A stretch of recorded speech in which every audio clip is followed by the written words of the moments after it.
Muy buenos días a todos. Bueno, abstraernos de la crisis resulta bastante complicado, ¿verdad?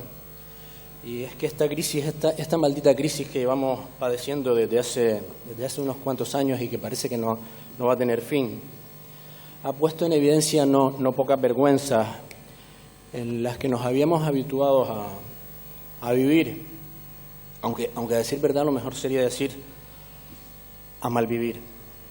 Y eso a pesar de que no pocos avisaban de que aquellas maneras financieras, políticas, ambientales, no podían conducir a nada bueno. Por ejemplo, uno de los más importantes referentes éticos que hemos tenido en las últimas décadas y que se nos fue hace bien poquito, nada más que en el mes de abril, que se llamaba José Luis San Pedro, clamaba a no sucumbir bajo el huracán del siempre más, del consumismo voraz. Y hay un viejo y sabio dicho popular que refiere que la historia termina poniendo a cada uno en su justo lugar. Así que concluyan ustedes mismos, visto lo visto, oído lo que hemos oído y encontrándonos donde nos encontramos. Que tengamos que aprender como consecuencia de un pescozón inmisericordia o de una crisis inclemente, pese a los avisos que nos daban, ya digo que no fueron pocos, dice bien poco de nosotros o sobre todo de los que andaban rigiendo el machito, ¿verdad? Porque, insisto, no pocos avisaron y en esta mancomunidad del sureste hay unos cuantos que no solo avisaron que el siempre más no era el mejor camino, sino que además se empeñaron en promover un desarrollo ecoeficiente. Y en eso siguen. Y este seminario en concreto, por no referirnos a otras muchísimas experiencias, este 8º Seminario Internacional de Comarcas Sostenibles es un ejemplo más de ese empeño. Y es que resulta curioso que pensar que hasta hace bien poco a los que se empecinaban por apostar por las energías limpias los tallaban de ilusos, de románticos, de utópicos. Pero como decía antes, la historia pone a cada uno en su justo lugar. Y hoy resulta, ahora, con la maldita crisis, los que hasta hace bien poco hablaban de la inviabilidad de las energías alternativas, ya terminan reconociendo que su producción es más barata. Bastante más barata, como ya señaló la concejala Dunia González, que las soportadas sobre las energías fósiles. Que frente al cambio climático, que por cierto ya no pueden negar, la alternativa son las renovables. Que frente a la dependencia en el suministro del petróleo y el gas, que mejor que la autonomía que da transformar el sol y el viento en electricidad. Y fíjense ustedes, hasta el mismísimo Ministerio de Economía ya se jacta, porque lo hizo la semana pasada, sin ir más lejos, de que la energía eólica ya genera superávit. Y dice que entre el 1 de noviembre de 2012 y el 30 de abril de 2013 ha sido la primera fuente energética de España. Pero, sinceramente, que no nos confundan los cantos de sirena, porque no siempre los reconocimientos se acompañan con comportamiento. Y la concejala Dunia González hizo un repaso de cosas que aquí en Canarias sabemos bastante. Porque aquí vemos cómo se entorpece el desarrollo de la energía eólica, cómo se desaparecen y no se reponen las primas a las renovables, se sigue insistiendo en el gas como inevitable o se dilata con mil argucias una central hidroeléctrica. Y volvemos al dicho popular, la historia va dando y quitando razones. Y en este seminario, este 8º seminario ya, se han dado muchas razones a lo largo de los años. Así pues, qué mejor que seguir en ello, conociendo, debatiendo, innovando en pro de un tiempo mucho más ecoeficiente. Y para ello tenemos un magnífico plantel de ponentes que son los que ya sin más dilación hay que darles la palabra. Y en primer lugar va a intervenir Benedikt Högskulsson, espero haberlo dicho bien, director del Departamento de Recursos Naturales y Asuntos Ambientales del Gobierno de Islandia. Islandia que tanto y mucho ha sido referente. Su ponencia va a versar sobre el desarrollo de las energías renovables en Islandia, una oportunidad económica inigualable. Tiene la palabra.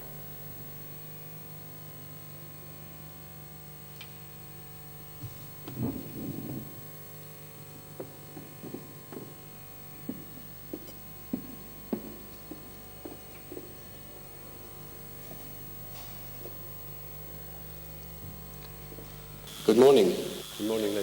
Buenos días, señoras y señores. Me gustaría empezar con un agradecimiento a los organizadores por haberme invitado a estar aquí con ustedes aquí.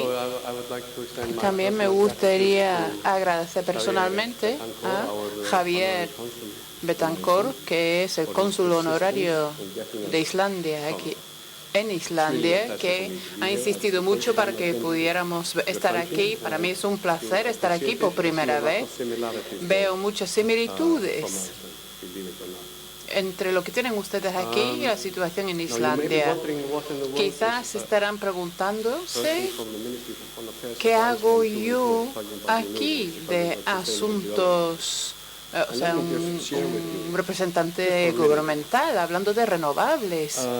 Y eso me gustaría explicárselo. El cambio climático, el desarrollo sostenible, las renovables son cuestiones que se están cobrando cada vez más importancia y más urgencia en el orden del día, la agenda de los ministros de Asuntos Exteriores en todo el mundo. Porque vemos que aquí es donde empezamos a abordar las cuestiones del futuro. Y se trata de nuestro futuro. Hay que abordar estas cuestiones.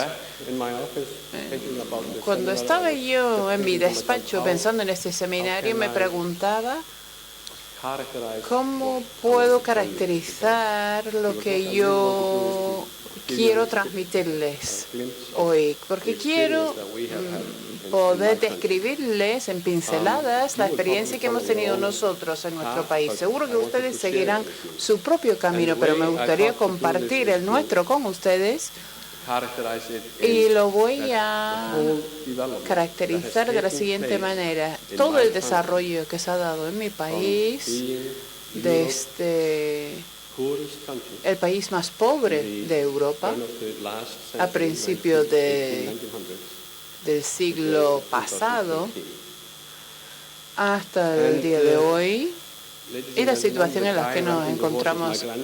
Este que está al lomo de caballo es mi abuelo, y así es como recogía la cosecha en su granja, no solamente a lo largo del siglo XX, sino también mi padre, que nació en 1929 y sigue vivo. Él trabajaba de la misma manera en la granja de su padre. Entonces, el desarrollo del que quiero hablarles hoy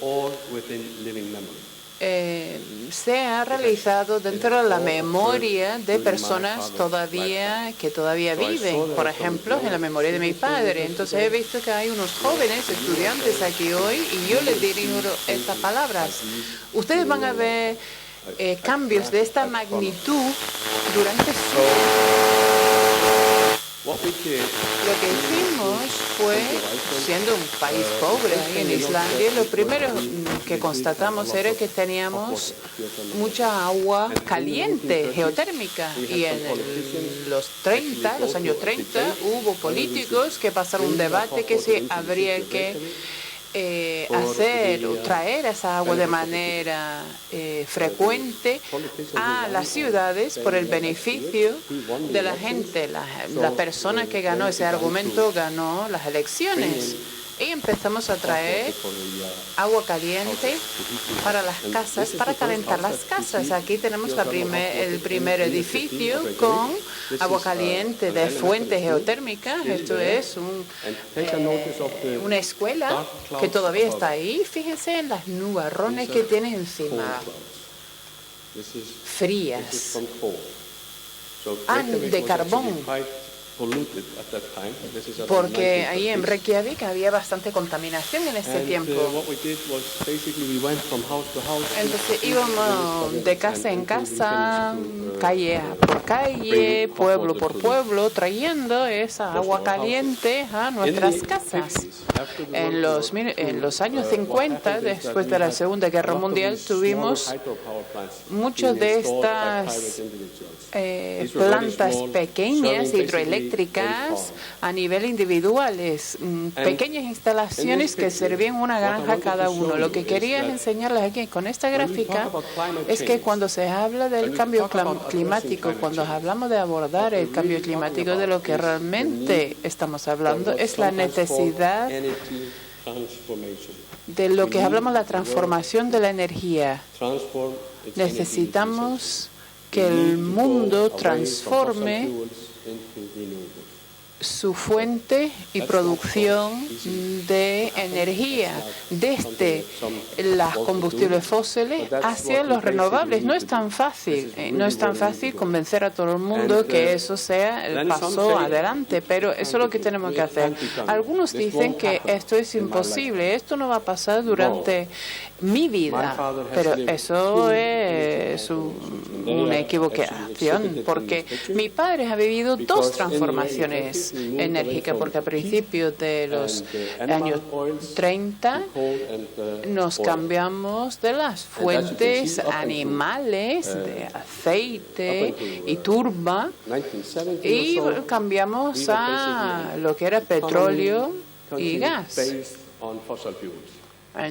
Eso pero duró unos cuantos años, muy poco potencia o fuentes geotérmicas o hidroeléctricas. Pero luego, ¿qué ocurrió? ¿Qué fue lo que desencadenó la siguiente transformación a otras alternativas? Algunos de ustedes quizás recuerden la crisis de petróleo de los años 70, durante la guerra que se dieron durante ese tiempo, y la revolución en Irán. Pues los precios se escalaron de manera dramática. Islandia se etiquetaba como un país en vías de desarrollo y no nos podemos permitir ese petróleo tan caro. Entonces tuvimos que decir, pues, ¿entonces qué? Porque si no podemos pagar el petróleo, pues, ¿qué haremos? Entonces empezamos a aprovechar la energía producida, la hidroelectricidad. Todos estos puntos blancos son las instalaciones pequeñas que comenté, que ya están cerradas, que estaban dispersadas por todo el país. Y lo que ven en verde, esos son la industria hidroeléctrica de hoy día. Aquí tenemos el nacimiento de la producción a escala más grande. Y como pueden ver, mucho está centrado en, digamos, los bordes de las tierras altas, muy cerca de donde hay escasez de población. Esto empezó con la instalación de la primera planta, instalado con un único propósito, que era servir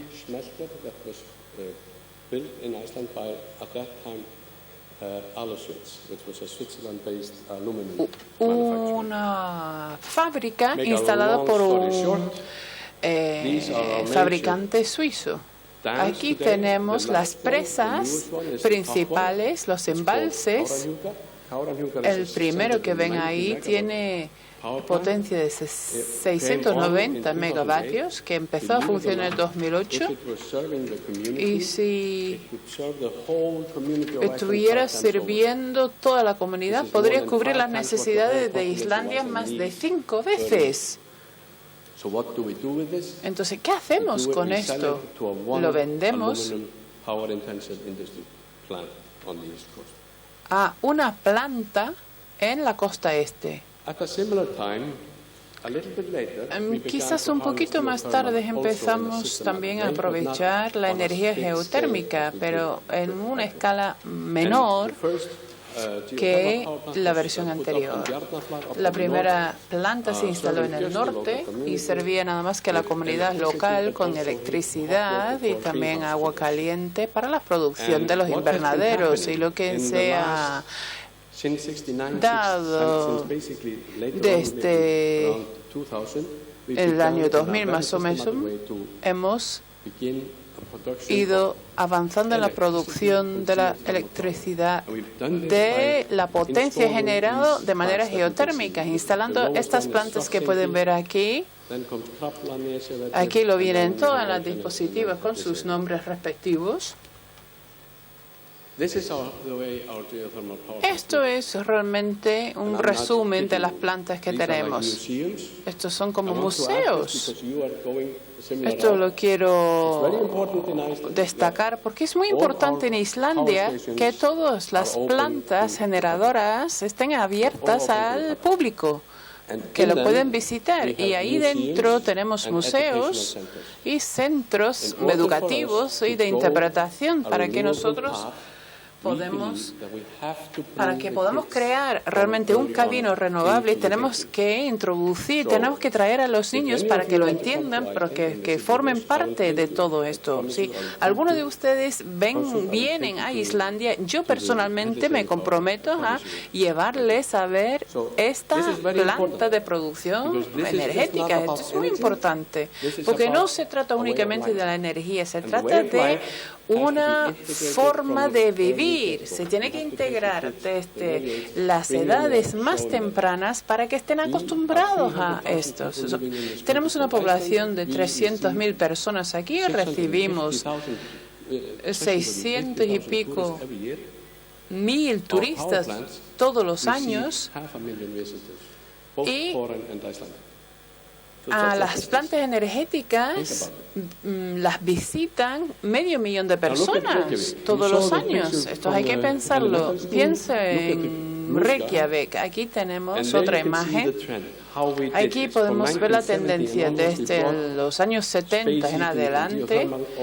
Trajimos todo, digamos, lo que era la calefacción, todo era geotérmico. Luego tenemos un 10% de electricidad que ha venido también de geotérmicos o de hidroeléctricos, y el 1% de petróleo que ven ahí, que a fecha de 2000 ya ha desaparecido. En el 2013 ya no tenemos fuentes de petróleo. ¿Esto es un buen negocio o no? Es un negocio increíble. Yo quería enseñarles esta tabla. Miren lo que tienen aquí, las barras azules. Ese es el coste para nosotros de calentar todas las casas con recursos 100% renovables. Si no lo tuviéramos y hubiéramos tenido que comprar combustibles fósiles para calentar nuestras casas, eso es el coste que ven ustedes ahí en verde. Esto para ver lo bien que va este negocio. Cada 10 años nosotros ahorramos, al no comprar combustibles fósiles, lo que asciende al PIB de un año. Y ahora, ¿quién me va a venir a decir que esto no es un negocio redondo? Es una vaca lechera. La contabilidad nacional también lo tiene reconocido. A nivel personal, yo le puedo decir, para una familia de 4 personas en un piso de 100 metros cuadrados en Reykjavik, nos cuesta el equivalente en un mes calentar la casa, nos cuesta lo mismo que cuestan 4 McDonald's, 4 hamburguesas. O sea que eso es barato. Si vas a Copenhague, la misma casa de 4 personas en el mismo tipo de piso tiene que comprar 72 Big Macs. Ya, yo creo que más claro que el agua. Yo les dejo con la pregunta que si esto es un negocio o no. Por esta razón lo hicimos. No fue una decisión únicamente ideológica, tiene sentido también empresarial. Y vamos a ver ahora las emisiones de CO2. Pues fíjense aquí la reducción tan dramática. Nosotros tenemos una ciudad limpia. Estos son los beneficios, digamos, vitales que se sienten en la piel, en la carne de uno. Tenemos el 85% de nuestra energía primaria es renovable. Nos queda el 15% para eliminar toda dependencia en los combustibles fósiles y lo vamos a quitar antes del 2030. Vamos a sustituir los coches que dependen de este tipo de combustibles. Yo estuve en Japón durante 5 años, volví a 2008. Yo sé que Toyota está produciendo coches que funcionan con hidrógeno y Mitsubishi también tiene coches eléctricos que están funcionando en Reykjavik. Entonces, esto lo vamos a eliminar. Y eso va a ser la última transformación que nos hace falta para eliminar los combustibles fósiles. Tenemos muchísimo potencial y estamos aprovechando nada más que una pequeña fracción de los 50 kilovatios horas que hemos calculado. Desde las perspectivas económicas y medioambientales, hemos visto que podemos llegar a 50 y estamos hasta ahora en el 16,4. Y lo estamos utilizando en la industria que requiere tantísima electricidad. Solamente el 20% lo estamos utilizando en el sector público. Y esto ha creado un sector de la energía que casi nos sorprendió a la mayoría de nosotros cuando empezábamos a ver cómo estaba funcionando esto. Wow, hablamos del turismo, hablamos de todas estas cosas que son importantes, pero nunca nos dimos cuenta de que el sector de la energía fuera a ser tan relevante, tan importante para nosotros. Tenemos aquí una facturación de 130 billones de corona. Ahora, el retorno sobre lo invertido es bajo, un 2,6%, pero desde una perspectiva social hemos dicho que podemos aceptar este retorno tan bajo porque nos ha brindado la oportunidad de construir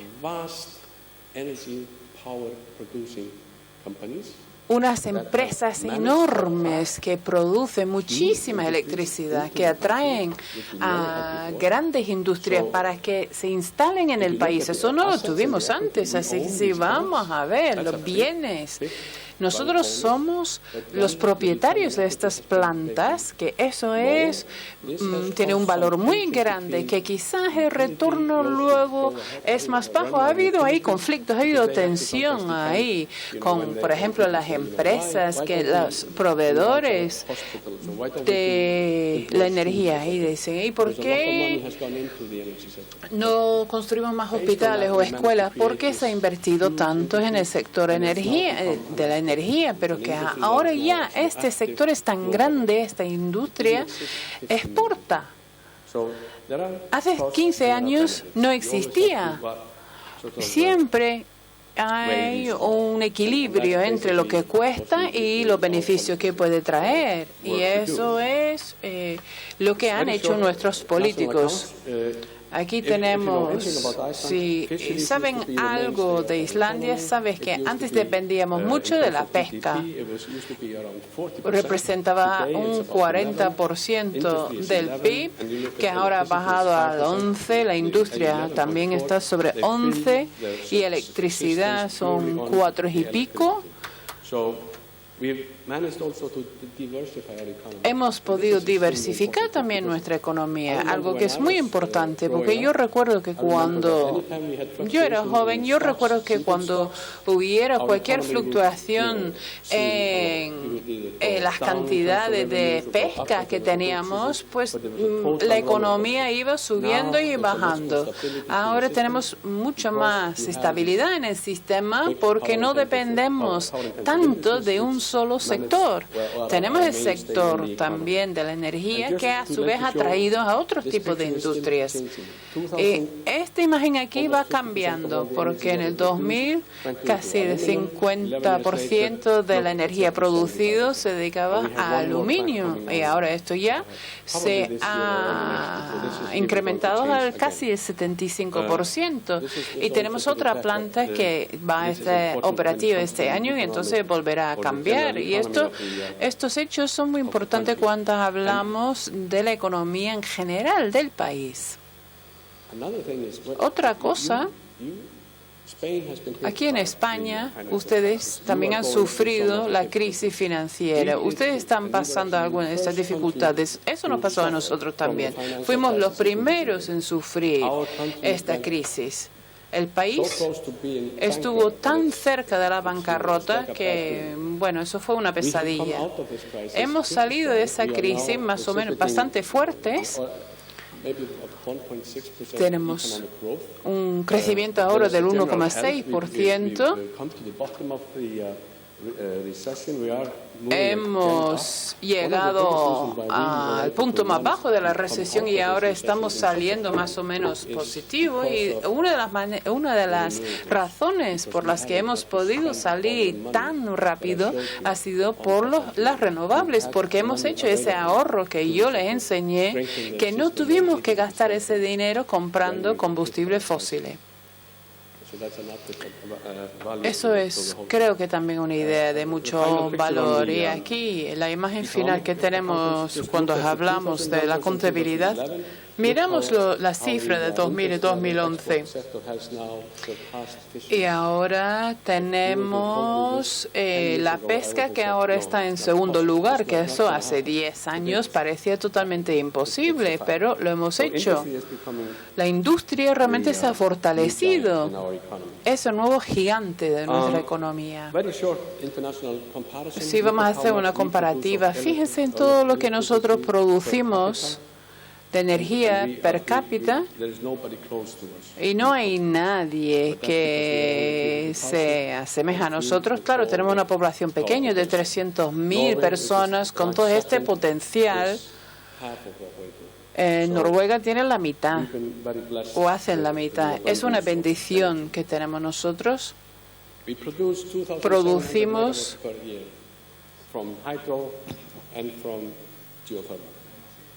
tenemos el total aquí de casi 1.000 megavatios al año, pero no vamos a parar, vamos a incrementarlo en un 37%, vamos a mirar cada vez más las plantas geotérmicas que están en vías de preparación de lo que tenemos de plantas hidroeléctricas.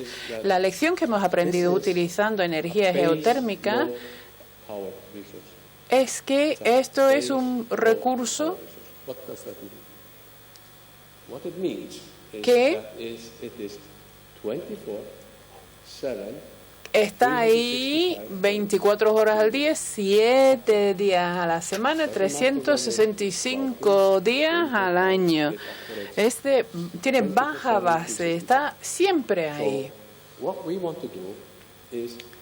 Lo que queremos hacer es poco a poco ir cambiando para que todo el país pueda aprovechar esta energía geotérmica. ¿Por qué? Somos una isla a unos 11 o 12.000 kilómetros de Europa. Vamos a ver. Eso es lo que yo estaba hablando, lo de los museos y la cuestión turística. Vamos a repasar eso rapidito. Aquí lo tenemos. Tenemos planes. Ahí, señores y señores, nosotros queremos poner un cable que nos conecte con Europa para la producción de la energía. Europa quiere la energía verde. Ustedes ya lo conocen, hemos tenido visitas de la Comisión Europea en marzo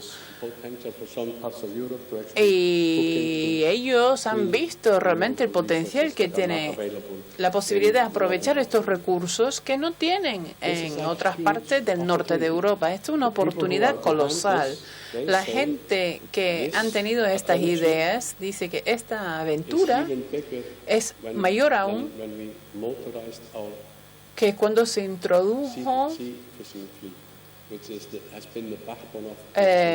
los barcos con motores en las flotas pesqueras, que eso fue una transformación brutal.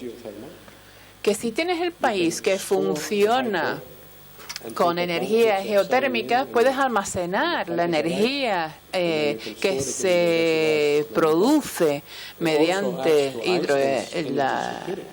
las cuestiones hidro y lo puede vender cuando los precios están altos. También nos ayuda con la seguridad.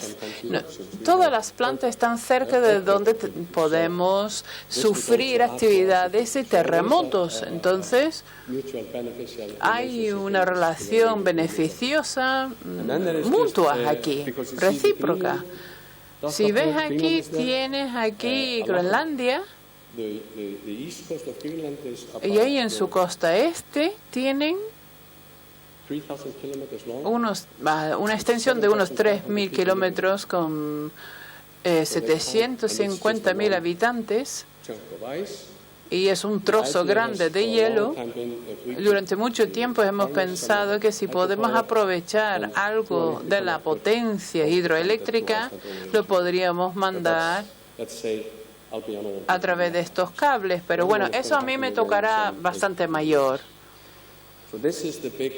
Pero esto es donde vemos realmente potencial y por esta razón es tan importante que cuando se habla de renovables, se habla de eólica, solar, geotérmica, hidroeléctrica, etcétera, estamos hablando de negocios. No estamos hablando de utopía. Hay que ponerlo en el plan de negocios. Lo tenemos que hacer por el terrestre, por la tierra, está claro. Está claro que lo necesitamos por esas razones. Pero realmente representa un negocio muy sólido. Aquí tenemos el perfil de cable, que es un desafío técnico, claro, pero hemos visto que es posible tener aquí entre Escocia y las Islas Faroe, tendremos que bajar casi a 1.000 metros, pero según nuestros expertos va a ser posible. Así que es un reto. Yo no voy a entrar aquí en esto de la perforación a mucha profundidad. ¿Por qué tenemos este éxito? ¿Por qué podemos aprovechar este tipo de energía mientras que otros países no han podido hacerlo? Nosotros creemos que la razón principal de esto radique en el hecho de que nosotros creamos el Fondo de Mitigación de Riesgos Energéticos de Islandia. Porque el mayor problema aquí con la energía geotérmica es que tiene la identificación y evaluación de la fuente de la energía conlleva un riesgo muy importante, porque una sola perforación puede costar hasta $5 millones. Y si no después dan con una fuente de energía, eso no atrae para nada el sector privado. Entonces tuvimos este fondo apoyado por el gobierno para que esas empresas o comunidades que querían intentar buscar esta fuente podrían llevar a reembolsar hasta el 80% de sus gastos si no tuvieran éxito. Ahora ya estamos con un 80% de éxitos en las perforaciones que hacemos, pero eso ayudó a apoyar las primeras iniciativas. Yo he trabajado mucho con esta idea a nivel internacional y es una de las razones por las que fuimos a trabajar con el Banco Mundial, que es algo que voy a compartir con ustedes. Si vemos la cantidad de electricidad que se produce de fuentes geotérmicas a nivel global, es muy poco. Eso en el escenario global es, irrisorio. Entonces tengo que decir que geotérmico nunca va a resolver los problemas del mundo. Formará parte de la solución. Pero hay países que tienen potencial enorme de esa fuente y ellos tendrán que insistir en esto porque podrían hacer un salto cualitativo y cuantitativo enorme hacia adelante y quitarse de golpe su dependencia en los combustibles fósiles. Así que el año pasado, 2012, hemos decidido en mi ministerio, esto ha sido mi trabajo, hemos querido promocionar el uso de la energía geotérmica a nivel global y llegamos a un acuerdo con el grupo del Banco Mundial para abrir o para mirar el África Oriental. Unos 13 países, desde Eritrea, Djibouti, y va bajando hasta Mozambique. Les vamos a dar acceso a nuestra pericia. Y en segundo lugar, hemos trabajado en un proyecto con la organización IRENA. Yo represento a Islandia en esa agencia, con su sede en Abu Dhabi, y tenemos un proyecto geotérmico en la zona de las Andes. Tenemos aquí los países Perú, Chile, Bolivia, Ecuador y Colombia en este proyecto, porque tienen recursos, pero necesitamos ayudarles a evaluar bien los recursos, a ver cómo se pueden aprovechar. El programa del Banco Mundial es un programa muy ambicioso. Creemos que se va a instalar unos 14.000 megavatios. Que ellos tienen una escasez de energía aplastante, pero debajo de su tierra tiene mucho potencial. Aquí tenemos también los donantes desde el Banco Mundial y la Unión Europea y nuestro Fondo Nórdico de Desarrollo y Islandia también. Y la semana pasada la empresa Bloomberg ha anunciado que va a dedicar casi $10.000 millones en los próximos años a proyectos geotérmicos. Yo creo que esto es lo que necesitamos hacer. Si todo el mundo se concentra en su campo especializado, esto es lo que nosotros podemos aportar. Esto es algo que nosotros conocemos y esperamos que a lo mejor nos vayan a invitar de aquí a 8 años a que volvamos aquí. Esperamos poder compartir con ustedes los éxitos en África Oriental. Aquí lo tenemos dentro de los programas Irene y Olave, y ustedes saben bien, según el IEA, estamos creciendo con las energías renovables. Esto es algo, yo vengo de Islandia, nosotros ya no vemos nieve, algo está cambiando y hay que abordar realmente esta cuestión. Esto es donde hemos ido desde mi abuelo que a la situación ahora mismo donde producimos 5 veces la energía de lo que podría utilizar toda la población. Y esto es el cable submarino, que es la mayor oportunidad que hayamos visto jamás, y el futuro de la energía y de la electricidad para los coches. Eso es el camino a seguir. Muchísimas gracias.